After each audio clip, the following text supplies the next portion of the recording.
When it comes to spiritual warfare, the whole goal is to not simply reject the voice of the evil spirit, but instead to actively recognize and cultivate and savor the voice of the Good Shepherd who is already at work in the depths of your soul. Okay, now obviously there's kind of a lot going on there, but it kind of begs the question, what's one way to move forward? Perhaps you might begin by imagining yourself as someone separate from yourself, maybe a younger version of yourself who has the same fears and hopes and dreams and desires as you, but again, you're looking at this person as someone separate from yourself. And then on top of that, perhaps you might imagine this person, again, this younger version of yourself, surrounded by people who are surrounding this person in a circle. And all these people in the circle are meant to embody all the different negative voices in your mind.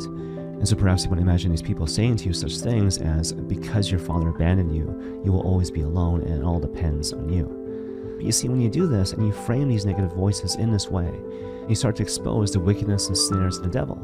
Because the voice of the evil spirit always has this tone of accusation and condemnation, where he attacks you at your essential sense of self in a way which permeates not just the present, but the past and the future. And so, for example, one line of dialogue which is typically characteristic of the voice of the evil spirit is something like this: "You are terrible, you are disgusting, and you are unlovable. And what's more, this will never ever change, no matter how long you wait and no matter how hard you try. So you might as well just give up and give in to despair." But you see, that brings us to the next step when it comes to this process of imaginative prayer. And so the whole idea here is to shift your focus. To focus not so much on the circle of people, but to focus on the middle of the circle. To focus on yourself, your younger self. And to ask yourself the question, what is this person feeling and thinking when they're being persecuted in this way?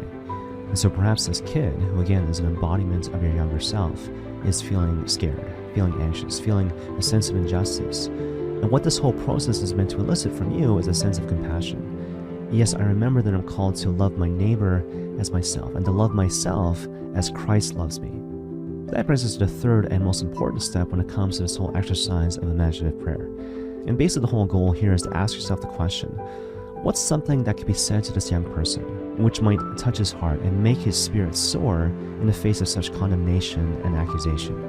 And take your time with it, right? In the sense of focusing not simply on word choice, but language and tone.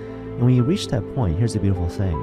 In retrospect, you might realize that's the voice of the Good Shepherd is speaking to your heart words of consolation in the midst of persecution, condemnation, and accusation.